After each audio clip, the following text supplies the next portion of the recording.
ಹಾಸನ ಜಿಲ್ಲೆಯಲ್ಲಿ ಮುಂದುವರಿದ ವರುಣನ ಆರ್ಭಟಕ್ಕೆ ಹೇಮಾವತಿ ನದಿಯಿಂದ ಅಧಿಕ ಪ್ರಮಾಣದಲ್ಲಿ ನೀರು ಬಿಡುಗಡೆ ಹಿನ್ನೆಲೆಯಲ್ಲಿ ಹೊಳೆನರಸೀಪುರ ಅರಕಲಗೂಡು ರಸ್ತೆ ಜಲಾವೃತವಾಗಿದೆ. ನೀರಿನಿಂದ ಹೊಳೆನರಸೀಪುರ ಪಟ್ಟಣದ ಅರಕಲಗೂಡು ರಸ್ತೆಯಲ್ಲಿರುವ ಅಗ್ನಿಶಾಮಕ ಠಾಣೆಗೂ ನೀರು ನುಗ್ಗಿದ್ದು, ನೀರು ಹೊರಹಾಕಲು ಅಗ್ನಿಶಾಮಕ ದಳದ ಸಿಬ್ಬಂದಿ ಹರಸಾಹಸ ಪಟ್ಟಿದ್ದಾರೆ. ಮತ್ತೊಂದೆಡೆ ಭಾರೀ ನೀರು ನುಗ್ಗಿದ್ದರಿಂದ ಹೆದ್ದಾರಿಗಳು ಜಲಾವೃತವಾಗಿದ್ದು, ಹೊಳೆನರಸೀಪುರ ಚನ್ನರಾಯಪಟ್ಟಣ ರಾಜ್ಯ ಹೆದ್ದಾರಿ ಕೂಡ ಜಲಾವೃತವಾಗಿದೆ.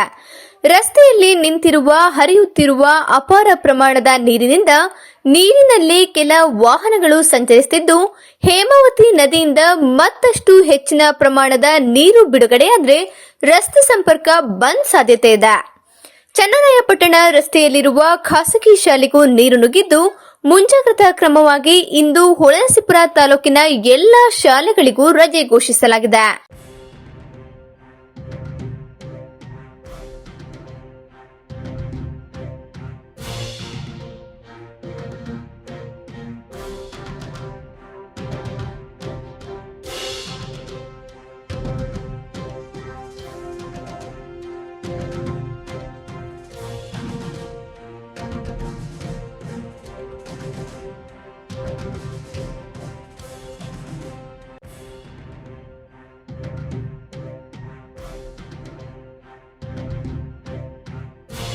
ಸ್ಥಳೀಯ ಹಾಗೂ ನಿಖರ ಸುದ್ದಿಗಾಗಿ ಸಬ್ಸ್ಕ್ರೈಬ್ ಆಗಿ ಬೇಮಾ ವಿಜಯ ಡಿಜಿಟಲ್ ಯೂಟ್ಯೂಬ್ ಚಾನೆಲ್ ಹಾಗೂ ಪಕ್ಕದಲ್ಲಿ ಕಾಣುವ ಬೆಲ್ ಐಕಾನ್ ಕ್ಲಿಕ್ ಮಾಡಿ ಕ್ಷಣ ಕ್ಷಣದ ಅಪ್ಡೇಟ್ಗಳನ್ನು ಪಡೆದುಕೊಳ್ಳಿ.